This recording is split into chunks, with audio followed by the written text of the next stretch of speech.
बे आंनि गाज्रि गाज्रि पिक्चार आंखौ हगारगासिनो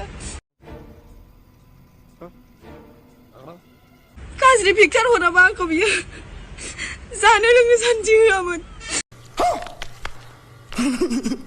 Hello guys, follow on more about so guys pela bajini pin kapse ba social media makase trending viral topic lana larane थाखाय so खोथाया जाबाय नोंथांमोनाथ' मिथिखादोंना थामने टाइम लानानै सोरनि जमनाय लारायगोन नङा होमबा so जोंनि कनजिता बर' ना बसुमतारी सोर मिथिगौ बिथाङा खनसे बर' लालाय खनसे बसुमतारी लालाय बिदि लालायबाय थायो आरोना बारा जेखौ बुंनो हाया मानसिया एसे मा बुंनो दा बेलेग टाइपनि मानसि नङा होमबा so बिथांनि मोनसे 53 सेकेन्डनि भिडिअ बर्तमान ससियेल मिडियायाव भाइरेल जादों होननानै माखासे दावराव दावसि सोमजिगासिनो बे भिडिअखौ सोरबा नुदों सोरबा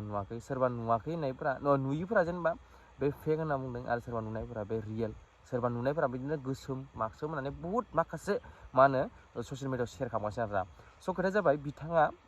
दायो सिरि थाबाय थानानै दायो मोनसे क्लियारिफिकेसन भिडिअ लानानै फैदों जे आसलते बे भिडिअआ माबोरै जानाय माबोरै भाइरेल जानाय नंगौना नङा स' बिनि मोनसे फुल क्लियारिफिकेसन भिडिअ लाना फैदों स' गाइस दिनैनि भिडिअ नोंथांमोननो आं जे कनजिताया गावनि क्लियारिफिकेसन भिडिअ मा बुंलांगोन बेखौ खिन्थानाय जागोन स' नोंथांमोना दायो मा बिना टाइम वेस्ट खालामालासिनो नैबे भाइरेल भिडिअखौ नायनानै क्लियारिफिकेसन भिडिअखौ नायनानै लाबानो जाबाय खुलुमबाय आंनि भिडिअ नायगिरि गासै रायजो राजाफोरनिसिम बयनावबो आङो निमाहा बिग्रोनाय थाबाय दायो दावराव जागासिनो दङ नोंथांमोनहा गोबाङानो सानदों भिउसनि थाखाय खालामदों मादों होननानैहाय नाथाय बियो भिउसनि थाखाय नङा जोङो बिदा फंबाय बिमा बिफा गारनानै फैयो सासे हौवानि बिहाव बिखुनजोनि अननाय मोननो होननानै नाथाय दिनै अननायनि जायगायाव बियो मा होदों आंनो दुखुसो होदों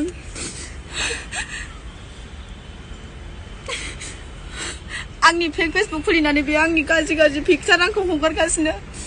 नाथाय आं गावनिनो फिसाय साननानै फिसा सासे गारबोदों हिसाबै आं बेखौ केस होनाय जायाखै आंखौ बियो ससियेल मिडियायाव लासिं सिं खालामजोब्बाय आंखौ बियो गोजानाव थानाय समाव बियो आंखौ गाज्रि पिक्चार हराबा आंखौ बियो जानो लोंनो सानथि होआमोन फिसा फिसौजों थानो सानथि मोनामोन न'खराव सिनि जाथों होननानै आङो हरोमोन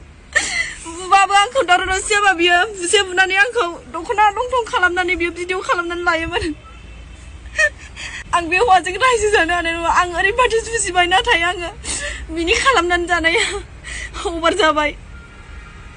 आं जुजिनो हानाय नंला आं जेनबाय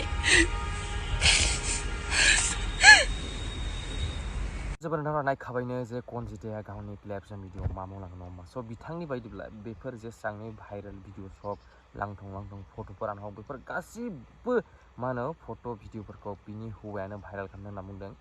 बिनि हौवाया बेलेगाव खामानि मावो बे गाव बेलेगाव थायो आरोना स' बिथांमोननि ससियेल मिडिया एक्टिभिटियाव दायो जों बर्थमान नुनो मोननाय बायदिब्लाना सिगांनिफ्रायनो आं अबजार्भ खालामबाय थायो मानो होनबा आं भिडिअ बानायबाय थायो नालाय आं एसे आन्दाज खालामो आरोना जे बिसोरो मा खालामो जे गाव जे बिसोर सानैजों हौवा हिन्जाव बिनि सनमानखौ एसेबो लाखिया एकदम हौवायाबो बिनिखा सेम हिन्जावाबो बिनिखा सेम एकदम सानैबो थार्ड क्लासखा आं दा अन केमेरा बुंनो हायो एकदम थार्ड क्लासखा एकदम दायफोरखौ जाहाथा एकदम खामानिखौ मावसिगोन ससियेल मिडिया होननानै गाब्लाबायसिगोन मा खोथाखौ लाजिनाय होननाय बुस्थुआ एसेबो गैला बिसोरनाव मिथिगौ नङा एकदम निलाजि जाखाबाय बिसोरो